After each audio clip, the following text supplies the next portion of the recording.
నువ్వు పట్టిన పట్టొక సెకండు అఖండమైన లోక బాంధవుడు అసలే రాకుండా పోతాడా?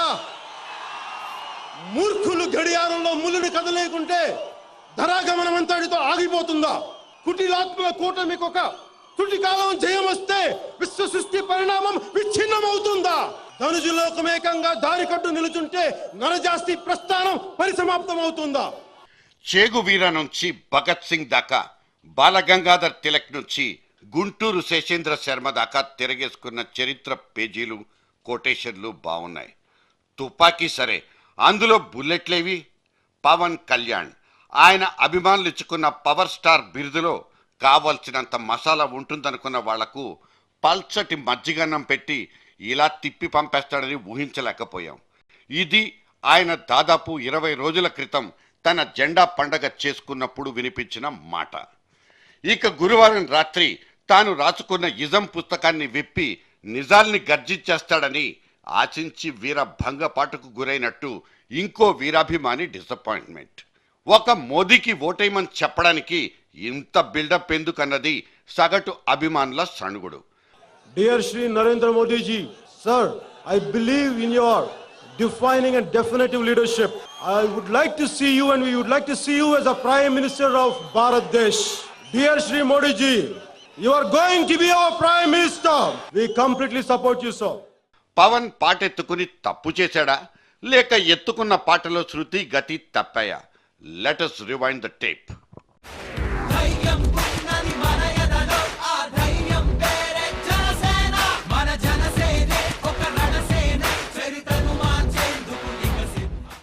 అప్పుడెప్పుడో కృష్ణ నటించిన పండంటి కాపురం సినిమాలో టైటిల్ సాంగ్ గుర్తొస్తోంది. బాబు వినరా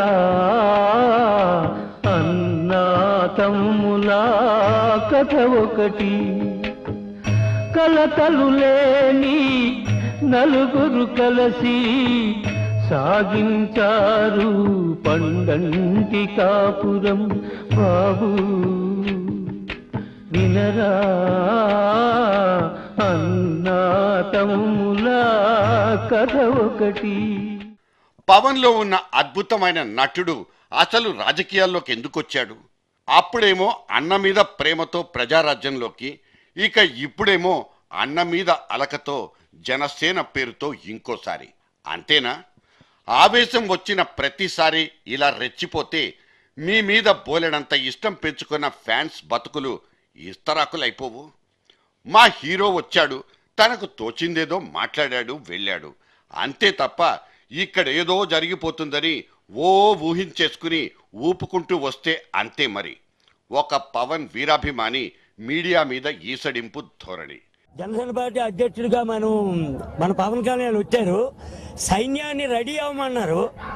సైన్యం రెడీ అవ్వాలి కానీ సైన్యం నాయకులు లేకుండా సైన్యం ముందుకెళ్ళలేదు కదా. ఇప్పుడు యుద్ధం రెడీగా ఉంది, ఎన్నికల యుద్ధం. ఇలాంటప్పుడు ఏ పార్టీకి వెయ్యాలా, ఎటు సపోర్ట్ చెయ్యాలా, ఏటు అని ఒక విషయంలోనా చెప్పాలి. చెప్పకుండా సగంలో వెళ్ళిపోవడం వల్ల సైనికులేమో ఎటు వెళ్ళాలో తెలియని పరిస్థితి ఉంది. నిజమే, ఎందుకింత ఊహించుకోవాల్సి వచ్చింది? రాజకీయ మైదానంలోకి వచ్చి చెలరేగిపోతాడనుకున్న ఈ పవనుడు ఇలా విసనకరతో 4 విసురులు విసిరి వెళ్ళిపోయాడేంటి? తన పంచ్ డైలాగులతో అవతలి వాళ్లను పరపర చించి పారేస్తాడనుకుంటే నోటితో కూడా గాలి ఊదలేదేంటి? తన అన్నను కాంగ్రెస్ గంగలో ఎందుకు మునకేశావు, అప్పుడు ప్రజారాజ్యం బోర్డు ఎందుకు తిప్పేశావో అని నిగ్గదీసి అడిగి ఉండాల్సిందంటే దానికి జవాబు చెప్తాడనుకుంటే పాపం దాంట్లో అన్నయ్య తప్పేవీ లేదంటూ మొహమాటాల మాటలు మాట్లాడితే చిర్రెత్తుకొచ్చింది. అందుకే అన్నది అన్నాదమ్ముల కథ ఒకటి అని. బాబు వినరా అన్నా తమ్ములా కథ ఒకటి, కలతలు లేని నలుగురు కలిసి సాగించారు పండంటి కాపురం. బాబు వినరా అన్నా తమ్ములా కథ ఒకటి. తామిలా విడిపోవడం, చెరో పార్టీలో చేరిపోవడం, విధి లీల అంటూ మెట్ట వేదాంతంలోకి జారిపోవడం పూర్తిగా నీరుగార్చేసింది. అందరినీ ఉతికి ఆరేసినంత మాత్రాన పవన్ స్పీచ్ రక్తి కట్టేసినట్లవుతుందని చెప్పడం కాదు గాని వ్యక్తుల పట్ల విమర్శలు చేసేటప్పుడు మాటలు తడబడినట్లో జంకినట్లో ఉంటే చెప్పాల్సిన విషయంలో ముక్కుసూటితనం లోపించినట్లవుతుంది. ఎడాపెడా ఏకిపారేసిన కాంగ్రెస్ వాళ్ళని, ముఖ్యంగా సోనియాని విభజన జరిపించిన తీరుకు సారీ చెప్తే క్షమించేస్తానంటూ పవన్ మాట్లాడినంత మాత్రాన అతగాడికి పెద్ద మనసుందని జనం మాత్రం అనుకోలేరు. పైగా ఇతనేంటి ఇట్లా మాట్లాడుతున్నాడనుకునే ప్రమాదాలు లేకపోలేదు. గురువారం రాత్రి సరిగ్గా జరిగిందదే. సమాజంలో అందరూ నేతలు కాలేరు. సమర్థులైన వాళ్ళు కొంతమందే అటువంటి అదృష్టాలకు నోచుకుంటారు. పవన్ లాంటి వ్యక్తులకు అశేషాభిమానులున్నారు. వాళ్లను ఉత్తేజపరచడానికి అతని సినిమాలు, వాటిల్లోని పంచ్ డైలాగులు ఉంటాయి కూడా. అయితే వాళ్ళ అభిమానాన్ని సినిమా థియేటర్ బయట కూడా పొందాలంటే మాత్రం మన తుపాకీలో నిజమైన తూటాలు కావాలి. ఇక్కడ టేక్లు రీటేక్లు ఉండవు. మాటల తూటాలు దూసుకురావాలి. That's the art of public speaking. చెప్పాల్సిన 4 మాటలు సూటిగా స్పష్టంగా మాట్లాడేయాలి. ఎంతసేపు మాట్లాడామన్నది కాదు పాయింట్, ఏం మాట్లాడామన్నది క్వశ్చన్.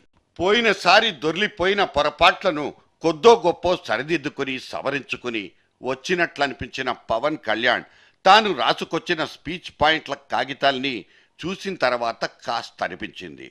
కానీ ఆ గంటం బావు ఉపన్యాసం విన్న తర్వాత, తడబాట్లు చూసిన తర్వాత ప్రిపరేషన్ మాత్రం బొత్తిగా సరిపోదనిపించింది. ఇక్కడో విషయం చెప్పాలి. ఇదేదో స్కూల్ పిల్లలకు కలం గొప్పదా కత్తి గొప్పదా అనే డిబేట్ కాదు కాబట్టి ఇక్కడెవడూ మార్కులు ఇవ్వబోడు. కానీ జన బాహుళ్యంలోకి వెళ్లాలనుకునేవాడు ఆ లైన్ అండ్ లెంత్లో హోంవర్క్ చేసుకోక తప్పదని చెప్పడానికే నా ఈ ప్రయత్నం. సరే, మూలల నుంచి మార్పు అనేది తీసుకురావాలనే మంచి మాట పవన్ నోటి నుంచి రాలిన ఒక ఆణిముత్యం. ఏరుకుని జేబులో వేసుకుంటాం. పిడికిలి బిగించిన లోగో అదిరింది.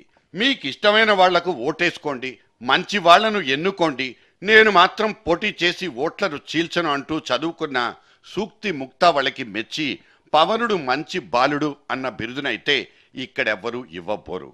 ఇవాళ ఇచ్చాపురం నుంచి తడ దాకా, అలంపూర్ నుంచి ఆదిలాబాద్ దాకా ఈ సూక్తులు చెప్పేవాళ్ళు లేక కాదు. వాటిని ఆచరణలో చూపించి అంతెత్తున్న 6 అడుగుల బుల్లెట్టోడు అది నువ్వేనంటూ అంతంత దూరాల నుంచి ఎగేసుకొచ్చిన అభిమాన జనాన్ని బుల్లెట్లా కాకుండా ఓ బుల్లెబ్బాయిలా కనిపించావన్నదే ఆ disappointment. Better luck next time.